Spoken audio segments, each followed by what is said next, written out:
ભગવાનનું નિર્ગુણ સુખ કેમ જણાય તેનું. સંવત 1882 પોષ સુધી અષ્ટમીને દિવસ સ્વામી શ્રી સહજાનંદજી મહારાજ શ્રી વડતાલ મધ્યે શ્રી લક્ષ્મીનારાયણના મંદિર આગળ મંચ ઉપર ગાદી તકિયા બિછવાવીને વિરાજમાન હતા.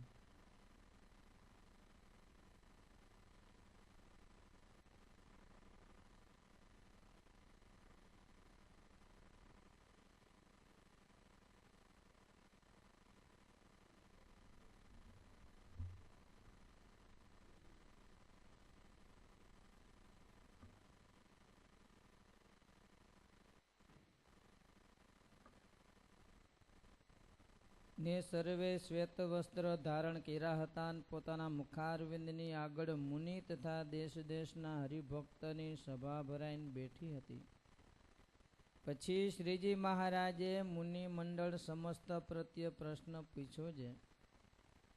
રાજસી, તામસી ને સાત્વિકી એ 3 પ્રકારનું જે માઇક સુખ તે જેમ 3 અવસ્થાને વિશે જણાય છે, તેમ નિર્ગુણ એવું જે ભગવાન સંબંધી સુખ તે કેમ જણાય છે.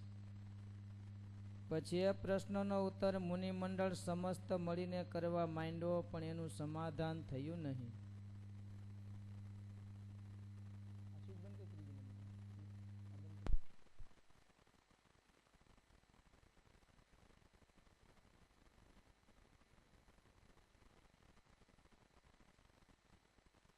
પછી શ્રીજી મહારાજ બોલ્યા જે પૃથ્વી આદિ 4 ભૂત વિના એકલો જ આકાશ હોય, અને જેટલા આકાશને વિશે તારા છે તેટલા ચંદ્રમા હોય, ને તેનો જેવો પ્રકાશ થાય તેવો ચિદાકાશનો પ્રકાશ છે. અને તે ચિદાકાશને મધ્યે સદાય ભગવાનની મૂર્તિ વિરાજમાન છે. તે મૂર્તિને વિશે જ્યારે સમાધિ થાય ત્યારે એક ક્ષણ માત્ર ભગવાનના સ્વરૂપમાં સ્થિતિ થઈ હોય, તે ભજનના કરનારાને એમ જણાય જે હજારો વર્ષ પર્યંત મેં સમાધિને વિશે સુખ ભોગવ્યું. એવી રીતે ભગવાનના સંબંધી ગુણ સુખ તે જણાય છે. અને જે માઇક સુખ છે તે તો બહુકાળ ભોગવ્યું હોય તો પણ અંત્ય ક્ષણ જેવું જણાય છે. માટે ભગવાનના સ્વરૂપ સંબંધી જે નિર્ગુણ સુખ છે તે અખંડ અવિનાશી છે. જે માઇક સુખ છે તે નાશવંત છે. ઇતિ વચનામૃતમ વડતાલનું જે તે 9મું થતું હોવું. સહજાન સ્વામી મહારાજની જય.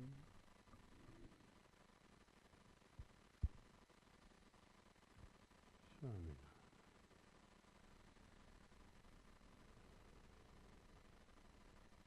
શું તમને કઈ યાદ રહ્યું વચનામૃતમાં? બોલો જી, ઓછું કરજો.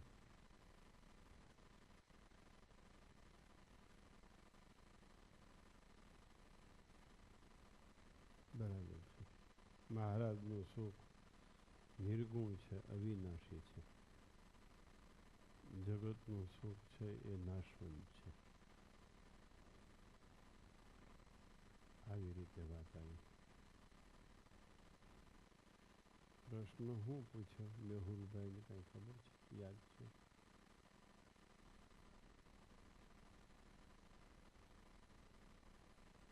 હા, બરાબર.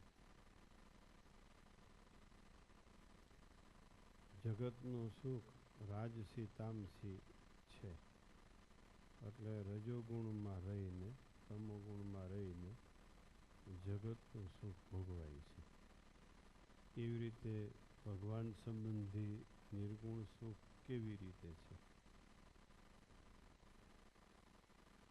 જેના દ્વારા જગતનું સુખ ભોગવાય છે એના દ્વારા ભગવાન સંબંધી સુખ નથી ભોગવાતું. બંને સુખને ભોગવવાના સાધનો, બંને સુખને ભોગવવાના ઉપાયો જુદા જુદા છે. પ્રશ્નમાંથી એવી રીતે નક્કી થાય છે. રાજસી તામસી એટલે રજોગુણાત્મક અને તમોગુણાત્મક રજોગુણ કોને કહેવાય ને તમોગુણ કોને કહેવાય? સત્વગુણ કોને કહેવાય?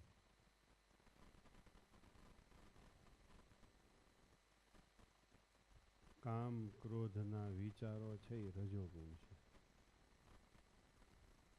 આળસ ને નિદ્રાને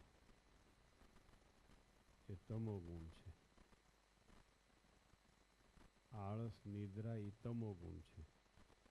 કામ ક્રોધ છે એ રજોગુણ છે. એમાં જગતનું તમામ સુખ આવી ગયું. એમાં જગતનું તમામ સુખ આવી ગયું.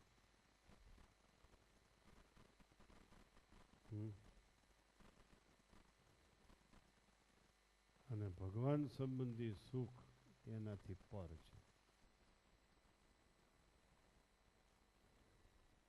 ભગવાન સંબંધી સુખ એનાથી પર છે. કેમ હોય? હા મહારાજ જવાબ આપ્યો.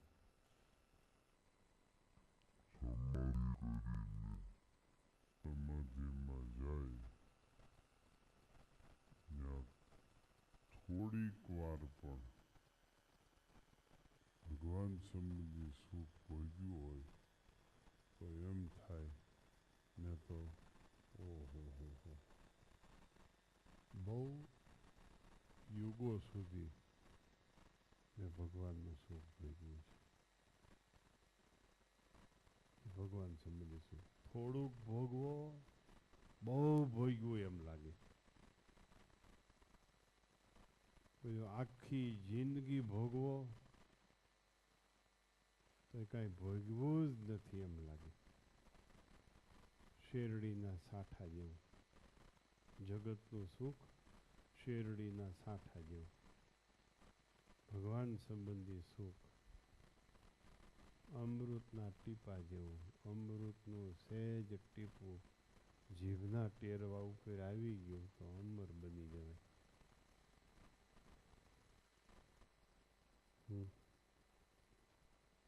એટલા બે સુખમાં તફાવત છે. જગતનું સુખ ગમે એવું કયો દુઃખ જ છે. ગમે એવું નિરૂપણ કરો તો દુઃખ જ છે. એનું નામ જગતનું સુખ.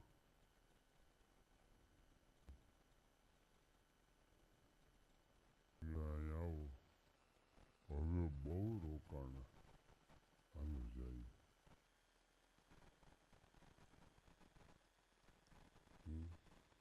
કારણ કે ભગવાન સંબંધી સુખ છે. થોડુંક રોકાણા તો ઝાઝુ રોકાણા એવું લાગે છે. ત્યાં આખી જિંદગી રોકાણા તો બહુ રોકાણા એમ લાગતું નથી.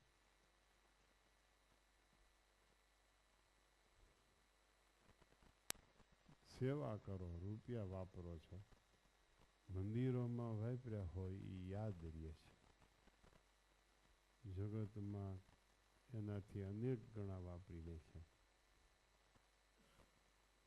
જીભને ટેરવે ન હોય. આ થોડાક વાપર્યા તો યાદ રહે છે. કારણ કે ભગવાન માટે વાપર્યા છે. પેલા ઝાઝા વાપર્યા તો યાદ રહેતા નથી. કારણ કે જગત માટે વાપર્યા છે.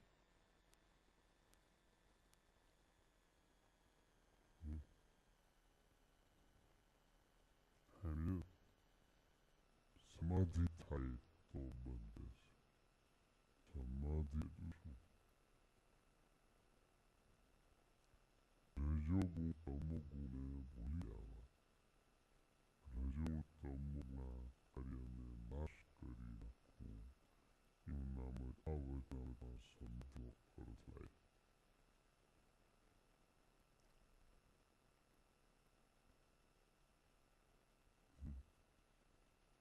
નાડી પ્રાણ બંધ થઈ જાય.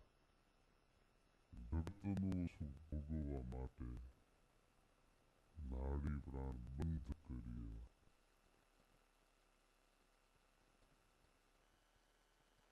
જગતનું સુખ ભોગવવા માટે નાડી પ્રાણ બંધ કરી દેવા અને ભગવાનનું સુખ ભોગવવા માટે નાડી પ્રાણ ચાલુ કરવા એનું નામ સમાધિ. એવી રીતે 3 ગુણ 3 અવસ્થાથી પર થોડુંક સુખ ભોગવવામાં આવે. એટલે જ સત્સંગી જીવનમાં કીધું છે, ગાયના શિંગડા ઉપર રાઈનો દાણો ટકે એટલી વાર જો ભગવાનમાં વૃત્તિ સ્થિર થાય તો પણ એનું કલ્યાણ થઈ જાય. એ સહેલું નથી, સહેલું ન માનતા. ગાયના શિંગડા ઉપર રાઈનો દાણો ટકે જ નહીં. ભગવાનમાં વૃત્તિ સ્થિર થાય જ નહીં. એ સહેલું નથી બતાવ્યું, બતાવ્યું. કેટલીક વાતો આપણે સમજ્યા વગર હે માનીએ છીએ, કેટલીક વાતો સમજ્યા વગર અઘરી માની લઈએ છીએ. કેટલીક વાતો સમજ્યા વગર અઘરી માની લઈએ છીએ. કેટલીક વાતો સમજ્યા વિના અઘરી હેલી માની લઈએ છીએ. ગાયના શિંગડા ઉપર રાયનો દાણો ટકે એટલી વાર ભગવાનમાં વૃત્તિ રહે તો પણ કલ્યાણ થઈ જાય. અહીંયા એ સમાધિ થાય પછી રાયનો દાણો ટકે. સમાધિ થાય પછી રાયનો દાણો ટકે. સમાધિ પહેલા રાયનો દાણો ગાયના શિંગડા ઉપર ન ટકે. આમ ઊભું શિંગડો હોય ત્યાં રાઈનો દાણો ટકે. આમ આડું રાખીને નહીં. શિંગડું આડું રાખીને રાઈનો દાણો નહીં ટકાડવાનો. વળી તમે નહીં સમજાવો, વાત જ નહીં સમજાવો. ગાયનું શિંગડું જેમ ઊભું હોય ત્યાં અણી ઉપર રાઈનો દાણો મૂકવાનો. ગાયના શિંગડાની છેડે રાઈનો દાણો મૂકવાનો. આમ આડું રાખીને નહીં. એટલી વાર વૃત્તિ સ્થિર થાય તો પણ કલ્યાણ થઈ જાય. આત્યંતિક કલ્યાણ થઈ જાય.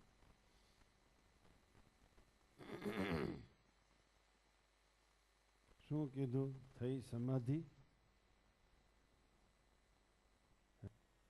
થઈ છે, ઉચ્ચ સ્થિર થઈ છે. હવે જેમ લક્ષ્ય લાગ્યું, હવે 25 લાખ રૂપિયા થઈ ગયા એટલે પૂરું. દેવાભાઈ દેવ તરીકે મંડે મનાવા. હવે ઉત્સવમાં વૃત્તિ સ્થિર. એમાં હેલું રજોગુણાત્મક છે ઉત્સવ. આપણે રજો તમો ગુણાત્મક છે. એટલે તરત જ વૃત્તિ સ્થિર થઈ ગઈ. ભગવાનની મૂર્તિ ત્રિગુણાતીત છે, ત્રેવસ્થાતીત છે. 3 અવસ્થાથી પર છે, 3 ગુણથી પર છે. આપણે 3 ગુણમાં છે. એટલે આપણે વૃત્તિ છે. વૃત્તિ કોઈ સ્થિર થઈ.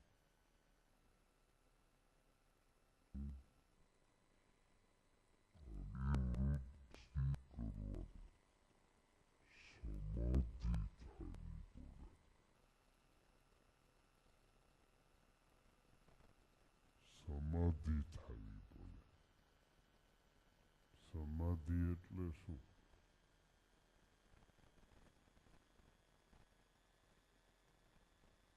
રજોગુણ તમોગુણના ગાઢ સંકલ્પો શમી જવા જોઈએ.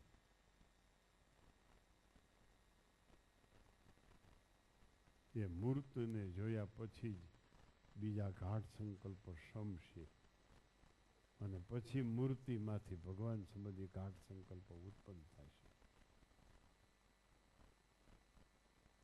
અને પછી ક્ષણવાર સુખ ભોગવું છે તો પણ એમ થશે મેં બહુ સમય સુધી સુખ ભોગ્યું, મેં બહુ સમય સુધી સુખ ભોગ્યું, એમ થશે.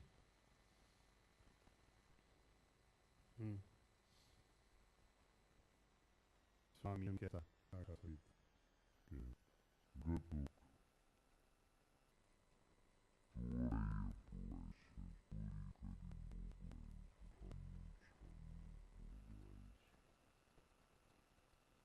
ભગવાન સંબંધી સુખ જોડે તાણે ભોગવાય છે.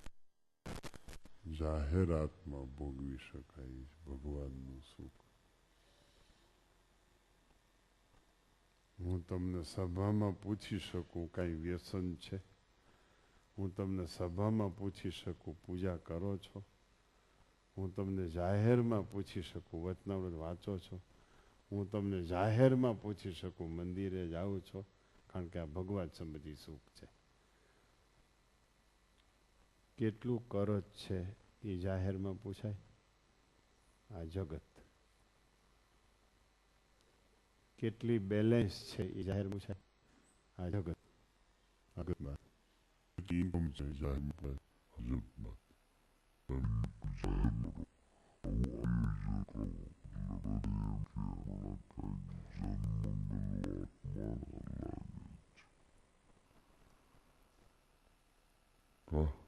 નવો પ્લોટ લ્યો,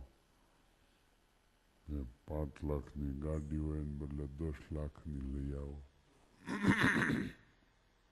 બોલે નહીં પણ હોરન કરે, એના મિત્રો મળે તો એના મિત્રો હામાં મળે ને હોરન કરે.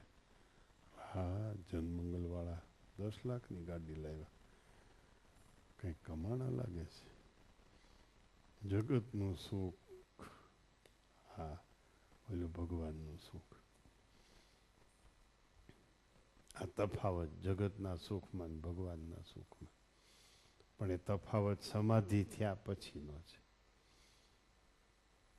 સમાધિ થયા પહેલા નહીં.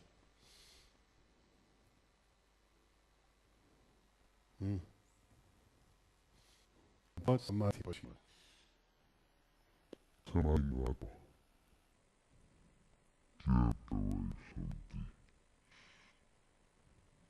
જેટલો જે જગતને ભૂલ્યો એટલો એ સમાધિ વાળો. જગત આમાંથી નીકળ્યું એટલે ખાલી થઈ ગયું અંતઃકરણ. પછી એ જે ખાલી ભાગ પડ્યો એમાં ભગવાનના સુખને ભરો એટલે સમાધિ. સમાધિ એટલે શરીર જડ થઈ જવું, એને સમાધિ નથી કહેવાતી. કોમામાં વયું જવું એને સમાધિ નથી કહેવાતી. શરીરમાં દુઃખ આવ્યું કહી શકે એ કોમામાં લઈ. શરીરના દુઃખ સહન કરવું એનું નામ સમાધિ. શરીરના સુખનો ત્યાગ કરવો એનું નામ સમાધિ.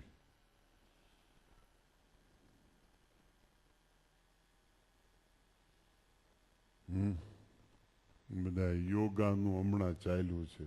એ તો શરીરના સુખમાં આસક્તિ છે એટલે યોગામાં જાય છે.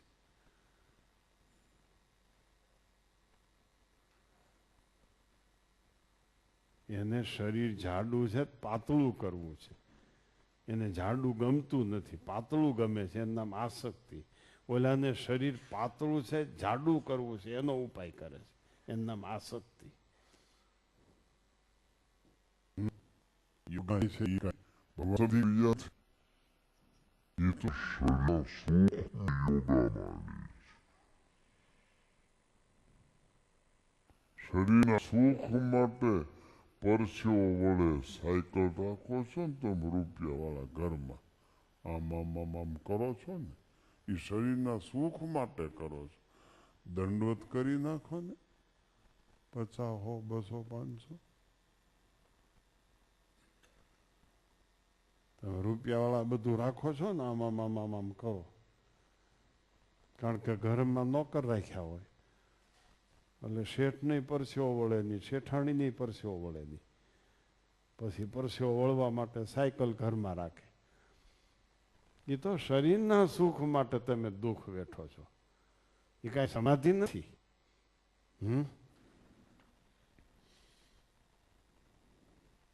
કા ચાલીને જાય મંદિરે, ચાલીને ન જાય, મંદિરે ગાડી લઈને જાય અને સવારમાં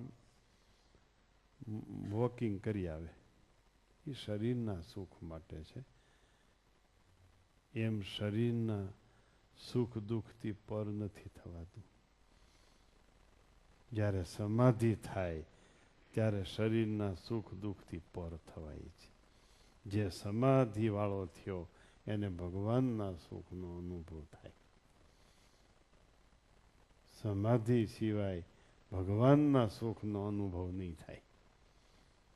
લે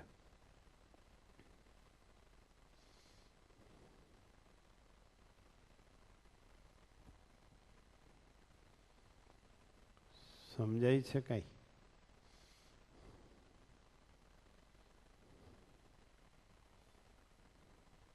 થઈ સમાધિ કરો, જે આંખ વીંચી જાઓ એને સમાધિ ન કહેવાય. હલતા બંધ થઈ જાઓ એને સમાધિ ન કહેવાય.